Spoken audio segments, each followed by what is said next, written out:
से विशेषकर छत्तीसगढ़ की बात करें, छत्तीसगढ़ में जिस प्रकार से इन्फोर्समेंट डायरेक्टरेट काम कर रहा है, ऐसा लग रहा है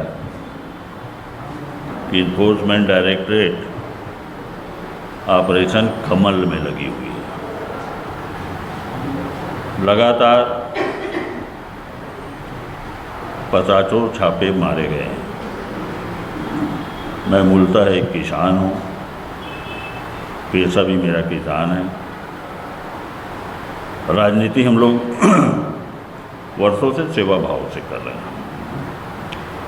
पारिवारिक पृष्ठभूमि ऐसी है कि जिसके चलते हम लोग राजनीति में एक सेवा भाव से जुड़े हुए हैं। अभी तक से जो यहाँ ईडी के छापों की शुरुआत हुई, सभी को ये जानकारी है कि कोई कोयले के मामले के लेकर ईडी लगातार छापे की कार्रवाई कर रही है। ये जरूर है कि मैं सीएमडीसी का चेयरमैन हूँ, लेकिन ना तो मेरा कोयले के व्यापार से कोई लेना देना है, ना मेरे पूरे परिवार में कोई व्यापार करता है, न सीएमडीसी जहाँ का मैं चेयरमैन हूँ वहाँ भी कोई कोयले से संबंधित कोई भी प्रकार का कारोबार नहीं होता है। पता नहीं क्यों मेरे यहाँ और किस उद्देश्य से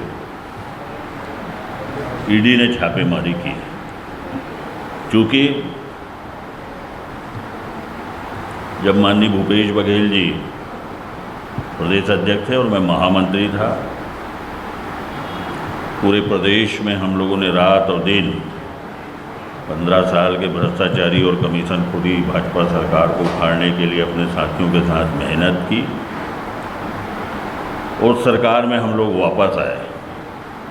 और आज भी जब सरकार है, माननीय भूपेश बघेल जी मुखिया हैं, मुख्यमंत्री हैं, तो उनके साथ रात और दिन कंधे से कंधा मिलाकर काम करते हैं, चाहे शासन का काम हो चाहे पार्टी का काम हो। महाधिवेशन हमारा होने वाला था,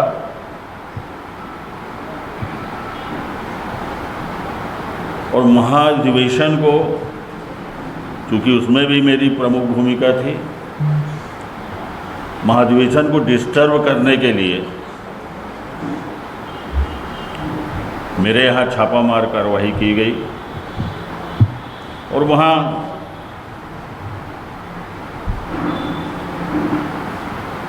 जब महाधिवेशन को प्रभावित करने के लिए छापेमारी की कार्रवाई की गई, तो ये प्रमाणित होता है कि मेरे यहाँ जो छापे मारे गए वो राजनीति से प्रेरित था। क्योंकि ये ऐतिहासिक पल था हमारे छत्तीसगढ़ के लिए कि कांग्रेस का राष्ट्रीय महाधिवेशन छत्तीसगढ़ में और रायपुर में होने जा रहा था, जो कि अविस्मरणीय पल था हमारे जीवन का, हर कांग्रेस जनों के लिए। उसे असफल करने का ये एक कोशिश, हथकंडा भारतीय जनता पार्टी और मोदी सरकार ने ईडी के द्वारा करने की कोशिश की। कांग्रेस पार्टी भ्रष्टाचार के खिलाफ हर तरह की जांच का स्वागत करती है, इसमें कहीं कोई दो राय नहीं है। जहां मदद की ज़रूरत पड़ेगी हम लोग भी हर संभव मदद करने को तैयार हैं। लगातार छापों में ताबड़तोड़ छापे चल रहे हैं, लेकिन अभी तक से ईडी ये नहीं बता पाई है कि किसके यहाँ कितनी संपत्तियाँ मिली, कितने कैश मिले, किस प्रकार के अवैध कारोबार के संपत्तियां मिली। ये आज तक ईडी बता नहीं पाई। दूर दूर तक जिन मामलों में नाम नहीं है, वहाँ ज़बरदस्ती ढंग से छापे मार कर एक डराने का, एक भय का वातावरण बनाने की कोशिश भारतीय जनता पार्टी और मोदी सरकार कर रही। लेकिन हमारे नेता राहुल गांधी जी ने पहले ही कहा है कि डरो मत, हमारे मुख्यमंत्री जी भी कहते हैं कि यदि सही कार्य करोगे तो विभिन्न संघर्षों का सामना करना पड़ता है। हमें किसी प्रकार की डर नहीं है, लेकिन ईडी को ये बताना चाहिए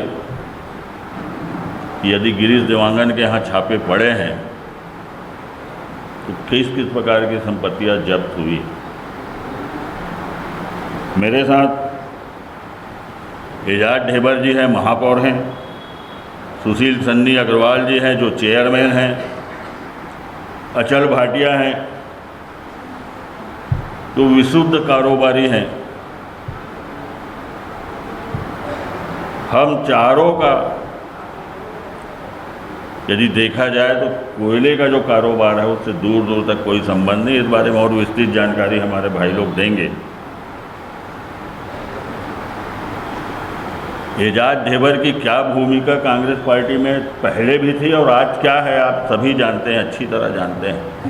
चाहे वो संघर्ष के दिन रहे हो, चाहे आज मेयर के रूप में रायपुर के विकास के लिए रात और दिन एक काम करने वाले और एक जुझारू व्यक्तित्व के रूप में एजाज ढेबर पहचाने जाते हैं। चाहे आज भी केंद्र सरकार के खिलाफ कोई आंदोलन की बात हो, एजाज ढेबर और उसकी टीम पूरी तरह सामने खड़ी रहती है। सन्नी अग्रवाल जो एक लेबर यूनियन से जुड़े हुए, इंटक से जुड़े हुए नेता हैं, लंबी चौड़ी पूरे प्रदेश में, पूरे देश में उसके पास टीम है। तो ये क्या है, हमारे यहाँ छापे मार कर कोई दबाव की राजनीति, कोई डराने की राजनीति भारतीय जनता पार्टी कर रही है, ईडी को हथियार बनाकर। इसको स्पष्ट किया जाना चाहिए।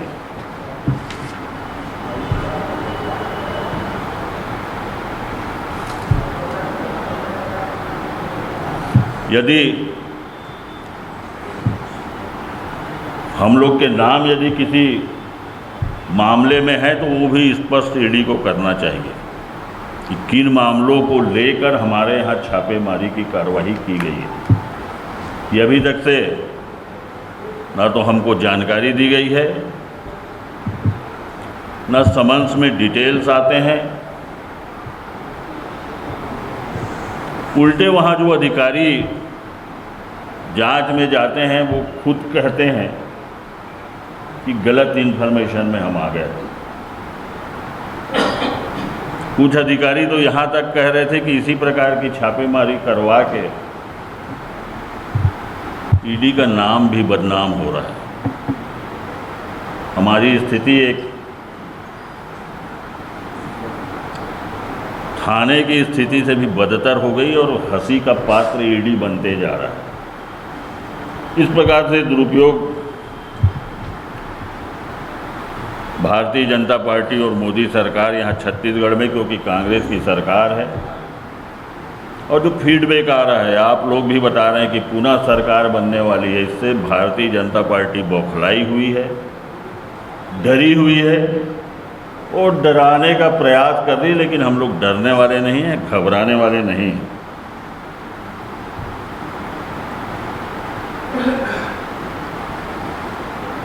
हम लोग जो आपसे बात कर रहे हैं,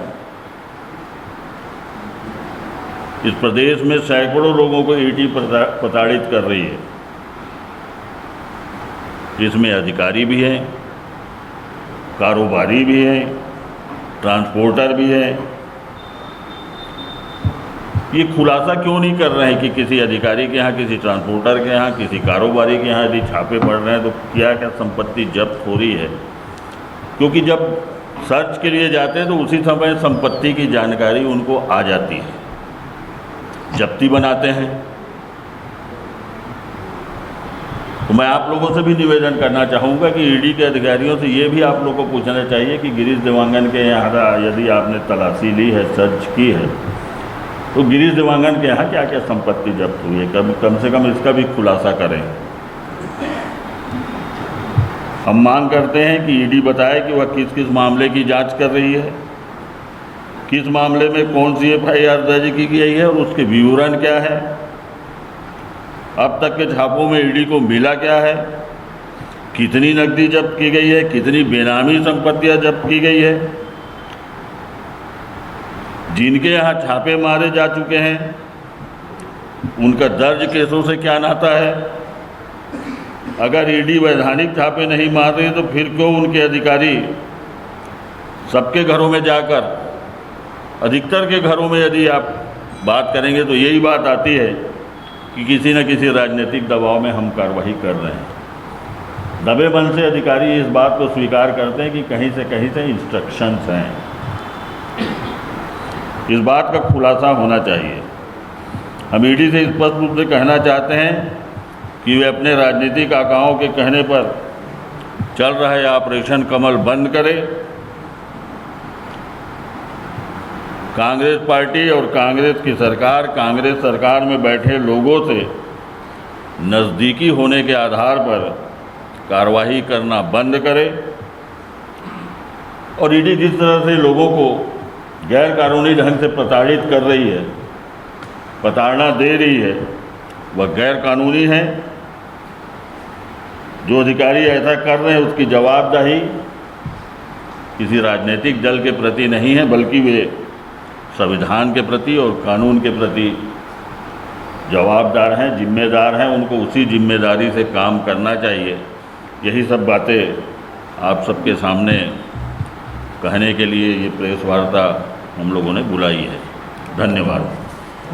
हाँ, दे दो इजाज़त। अब मैं महापौर भाई एजाज ढेबर से अनुरोध करूंगा कि वे अपनी बात कहें। अभी ताज़ा इनका, मेरा थोड़ा बासी हो गया। आज के इस महत्वपूर्ण प्रेस वार्ता में हमारे लिए बहुत सम्मानित वन विभाग के चेयरमैन जी, बहुत सम्मानित हमारे प्रवक्ता आदरणीय सुशील नारायण शुक्ला जी, बहुत सम्मानित हमारे रविदा, बहुत सम्मानित हमारे धनंजय भैया, बहुत सम्मानित हमारे युवा व्यवसायी भाटिया जी, बहुत सम्मानित हमारे चेयरपर्सन बड़े भाई छोटे भाई संजय अग्रवाल जी, उपस्थित हमारे सभी इलेक्ट्रॉनिक मीडिया के साथ साथीगण, उपस्थित सभी हमारे प्रिंट मीडिया के साथीगण। जिस तरीके से ही भैया ने बताया, सुशील भैया ने बताया, गिरीश भैया ने बताया कि यह ऑपरेशन कमल चल रहा है। अभी तक के मेरे ख्याल से हमने ताबड़तोड़ छत्तीसगढ़ के अंदर लोगों ने कार्रवाई करी, चाहे IAS हो, चाहे IPS हो, चाहे कारोबारी हो, मगर राजनीतिक लोगों के यहाँ जिस तरीके से ये देशपूर्ण कार्रवाई कर रहे हैं। महाधिवेशन होता है, अधिवेशन में 2 लोगों के ऊपर प्रमुख जवाबदारी दी जाती है। उन लोगों को अधिवेशन के 3 दिन 4 दिन पहले उठा लिया जाता है, मतलब आप अधिवेशन फ्लॉप करने की तैयारी है। उसके बाद ये फिर अभी 4 दिन पहले मेरे यहाँ छापा पड़ा। मेरे यहाँ सुबह 6 बजे तड़के आ गए। तो सबसे पहले मैंने ये पूछा, भाई आप मेरे यहाँ आ गए हो, मैं शहर का प्रथम व्यक्ति हूँ, आप मेरे यहाँ तो गए हो, मगर पहले कारण तो बता दो कि भाई आप मेरे यहाँ किस लिए आए। भाई मैंने ऐसा कौन सा वो कर दिया, जुर्म कर दिया है, या मैं कहीं कोई दोषी हूँ, तो आप पहले मेरा जुर्म बता दो कि मैंने क्या जुर्म किया है। तो बोले नहीं, वो आपको बाद में बताएंगे। बोला नहीं, जब तक आप बताएंगे नहीं तब तक हम आपको कॉपरेट नहीं करेंगे, पहले आप मुझे बताओ। और आप मेरे घर तक पहुँच गए हो तो सबसे पहले रीज़न बताओ कि मेरे घर में आप क्यों आए। तो बोले नहीं, हमारे पास सर्च वारंट।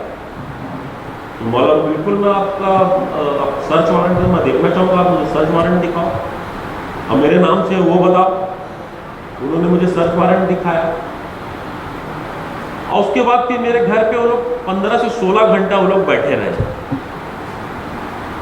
मेरे घर से लगा हुआ मेरे भाई का भी घर है, सर्च वारंट मेरे नाम से, मगर मेरे भाई के घर में पूरा उनका कपड़ा, उनका सोफा, उनका चद्दर, उनका पर्दा पूरे तरीके से तहस नहस किया गया। पूरे मेरे भाइयों को पूरे उसको जांच की गई। भाई अगर मेरे घर में कुछ मिला है तो आप उसको शो करो कि मेरे घर में क्या मिला। मेरे भाई के घर में अगर कुछ मिला है तो उसको शो करो उसके घर में क्या मिला। आप इसका कोई विवरण दे नहीं रहे हो। इसका मतलब ये है कि आप किसी के इशारे पे काम लगातार कर रहे हो। भाई जिस तरीके से भारतीय जनता पार्टी के ईडी की अभी प्रवक्ता बन गई है, तो उन्हीं से बुलवा दो कि एजाज ढेबर के यहाँ कितना मिला है, गिरीश देवांगन जी के यहाँ कितना मिला है, उनके यहाँ कितना मिला है। आप तो कुछ बोल नहीं पा रहे हो। तो आप तो लगातार मुझे कुछ तो पीसी लगे कुछ तो कुछ बुलवा रहे। उन्होंने कल भी कुछ बोला है कि इसमें 4000 कुछ मिला था, ये हमारे समय में इतना 2% ही वो हुआ है। अरे भैया इसको बनाने वाले तो कांग्रेस पार्टी थी ना। सबसे ज्यादा उस समय अगर पकड़ाए थे, उस समय अगर कांग्रेस पार्टी जब सरकार थी मनमोहन सिंह जी की, उस समय बहुत सारे लोग इस ईडी के शिकार बने। मेरा बोलने का मतलब यह है कि अगर ईडी के पास कोई चीज के सबूत है, कोई चीज उनके पास में है, अगर हम लोगों का कोई दोष है तो उसको बताए ना भैया। क्या हम लोग इसकी सजा भुगत रहे हैं कि हम लोग कांग्रेस के वर्कर हैं? क्या हम लोग इसलिए भुगत रहे हैं कि हम लोग भूपेश बघेल जी के साथ और संघर्ष के दिनों से लेकर आज तक उनके साथ काम कर रहे हैं? क्या इसी के लिए हम लोग के ऊपर ये ईडी का छापा पड़ रहा है? क्या इसलिए छापा पड़ रहा है कि आज भूपेश बघेल सर्वश्रेष्ठ सीएम कहलाते हैं? क्या इसलिए छापा पड़ रहा है कि आज पूरे देश में अगर सबसे ज्यादा मजबूत माना जाता है तो यहाँ पर मानी जाती है, इसलिए कि छापे पड़ रहे हैं? 71 विधायक बहुमत की सरकार है, नहीं कुछ हम ये छापों में पूरा उनको सहयोग कर रहे हैं। हम नहीं चाहते पूरे जितने भी तक उनके हमको सहयोग करें, मगर अगर वो लोग ऐसा अगर जानबूझ के बिना बताए बिना उसके और उसके बाद ये लोग इनको ये रहता है कि 3 दिन के बाद इनको पीसी लेके बताना पड़ता है कि मेरे यहाँ कितना मिला है, इनके यहाँ कितना मिला है। लो बताओ तो अभी तक कौन सा लोग ने पीसी करे, कौन सा प्रेस कॉन्फ्रेंस करके इन्होंने बताया आप लोगों को कि 3 दिन के अंदर मुझे गिरीश देवांगन जी के इतना मिला, सनी भैया के इतना मिला, मेरा इतना। अरे शो तो करो आप हमारे यहाँ क्या मिला है। एक तो पब्लिक में गलत मैसेज जा रहा है कि किसी के यहाँ 100 करोड़ मिल गया, डेली नई नई अफवाहें उड़ रही है, किसी के यहाँ 50 करोड़ मिल गया, किसी के यहाँ 1000 करोड़ मिल गया। अरे शो तो करो भैया हमारे यहाँ कितना मिला है। हमारा खाली एक ही काम है, हम जनता की सेवा करते हैं। खाली जनता की सेवा हमारा सुबह से लेकर शाम तक एक ही काम रहता है। हम जनता के बीच में जाते हैं, जनता की सेवा करते हैं और दूसरा कोई काम नहीं है हमारा। अगर कोई काम है तो उसको ईडी आके बताए भाई। ये जबरदस्ती परेशान करने के लिए, जबरदस्ती आप हम लोगों को डेली मानसिक रूप से इस तरीके से परेशान करने के लिए कभी संबंध जारी कर रहे हैं, कभी कुछ जारी कर रहे हैं। वैसे भी उपवास चल रहा है हम लोगों का, रमजान का पवित्र महीना चल रहा है, अभी नवरात्र का भी समय चल रहा था, सबको परेशान किया जा रहा है। उस दिन मेरे को नमाज पढ़ने भी नहीं दिए। तो कहीं ना कहीं इस तरीके का प्रताड़ित, भाई हम लोग बहुत ज्यादा प्रताड़ित हो गए। जबकि आप सबको मालूम है कि हम लोग शुद्ध रूप से खाली राजनीति करते हैं, लोगों के बीच में जनसेवा और दूसरा हमारा कोई काम नहीं है, मगर उसके बाद भी हम लोगों को परेशान किया जा रहा है, प्रताड़ित किया जा रहा है। अब अगर ऐसा करेंगे तो हम तो एकदम स्पष्ट पूरी सड़क की लड़ाई जो है ईडी के खिलाफ हम लोग लड़ेंगे। चलिए।